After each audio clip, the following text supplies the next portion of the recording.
Right, so I'm overdue with chores, and my little Cubaris nigroflava needed a new terrarium. So that's what this is. And there's the little guy. Boop.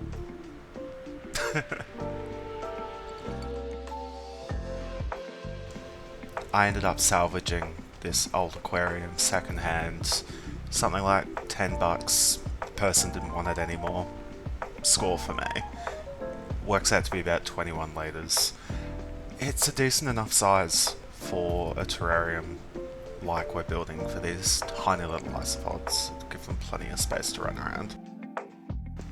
Started out cleaning it with a little bit of demineralized water. I'm always a little bit funny about the kinds of water that are going to be used. I tend to stick with demineralized for cleaning. I'm always a little bit worried about vinegar. I know vinegar should be safe, but I don't know. To start out the terrarium, we need a false bottom. It'll help avoid any of the soil that's at the bottom of the terrarium from becoming anaerobic, soggy, nasty, all that kind of stuff. This is just some play sand that I'm using. It's pretty cheap, Bunnings always has it in plenty of supply. There's nothing really special about it. It's just stock standard play sand, but it works a treat for false bottoms if you don't want to be using something like lacquer. I find things like lacquer can be expensive. Scoria, I like scoria, but it's not that aesthetically pleasing for this sort of thing, given that this terrarium will be sitting front and center on some shelves. Nice little statement piece. I don't want to be looking at rocks in the bottom of it. Don't be stingy with the false bottom. Do it right now, you'll be set. If you don't get it right now, you'll have to pull the whole thing apart in 6 months' time. This is a substrate mix I've done up in advance. Mix of coconut coir, sphagnum moss, sand, charcoal, mushroom compost, topsoil. I'm using demineralized water to rehydrate it. You kind of want to be clumpy, but not saturated, not soggy. Keep it nice and fluffy. Something about what you can see here. Right, so now that we have the false bottom, I'm just going to dump this in.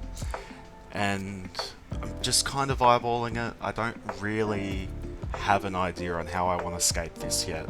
I know I want it rising in the back to provide that illusion of extra depth. You want to keep in mind the plants you're growing as well. I'm planning on using mostly ferns and mosses, so they don't really require a particularly deep substrate.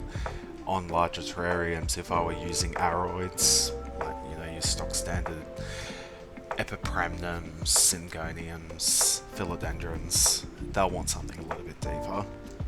This is roughly what I've ended up with. I've ended up with a nice slope, and I thought a canyon in the middle might look nice. So I collect sticks, branches, bark, stuff I find in my travels when I'm wandering around and my evening walks with the dog.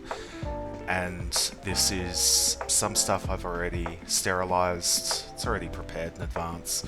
Just kind of picking out some pieces that look kind of interesting, trying to make sure they tie together. You don't want 3 different pieces of different types of wood. It just won't work. Giving it one more spray, keep it nice and moist, give it a little bit of clump and structure while I try and work out what I am doing with this. But like I said, I'm thinking maybe some sort of plinth in the background, kind of going down into a valley in the middle.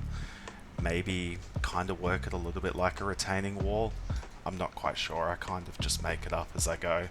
I know some people have these brilliant artistic ideas in their head on how they'd like to scape things, be it terrariums, aquariums, all that sort of stuff. I've never had that gift, so I just kind of play around with things and hope for the best. It hasn't served me too badly so far, but it does mean you make a lot of trial and error. Give yourself plenty of time to actually play around and see how the pieces fit together and work with the size constraints you're working with. I included a little bit of footage here of me sticking bits in and working it out. Went for much longer. but I ended up with this little cave in the canyon. It's got a little bit of space that the isopods will be able to walk underneath it like a little bridge, but I thought it might be nice to create a little bit of extra depth, kind of plants looming over the top of it, and extra hiding space. These Cubaris, they like having wood to actually hide in. My dog was barking, so I came to say hello. Kia ora.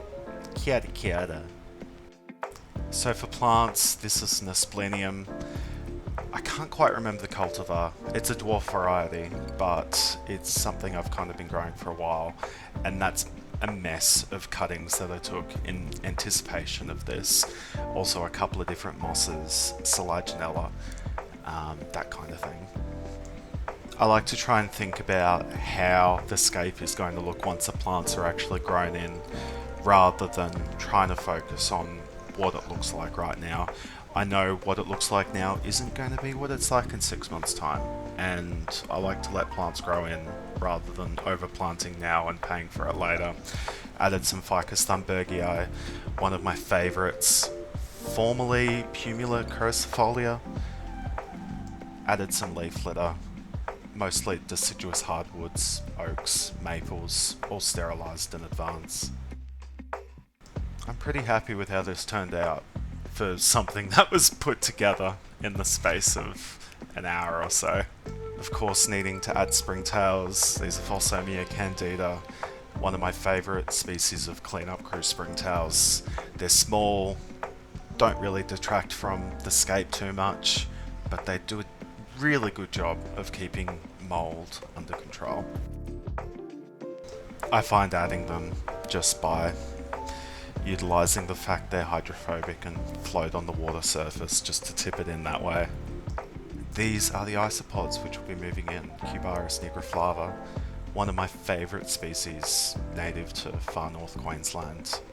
Managed to get some close-up footage with the microscope, kind of see their little eyes. I don't know whether this guy was yawning, whether he was roaring. Probably should have put like a line overlay over the top of it, that would have been pretty cool. You can really see some of the traits of our native Cubaris, like the flatter plates and the short antennae. They're also a lot slower than a lot of other isopods, particularly porcellaniids. They just kind of chill out, do their own thing. Makes them really enjoyable to watch, actually. I think they're neat. Real pretty as well. You can really see their contrasting colours. 10 out of 10 recommend a paintbrush for anyone who needs to work with invertebrates, especially little dainty ones like this. This little guy looks like he was actually halfway through shedding when I moved him. Poor little guy. Toddling away. I do find this species really tends to utilise both the substrate space and also bark. I find they climb quite a bit more than other species, as opposed to relying purely on wedging themselves underneath tree bark between bark and the soil. That being said, they still appreciate a good fluffy substrate that they can actually bury into. Overall, I'm pretty happy with how this turned out. I wish I had more plants on hand to be able to plant this out, potentially with more Photoneas. I think the bird's nest fern, the Asplenium, I think Dad pronounced that right. I think it looks really, really nice. I'm hoping it doesn't get too overgrown, but time will tell. These little guys seem pretty happy as well. Kind of watched them for a little while, but no signs of stress, plenty of exploring, already munching away as well. I reckon I'll be making more naturalistic terrariums like this as I reach out for more insurance colonies of existing populations I have. So yeah, thanks for watching. Catch ya.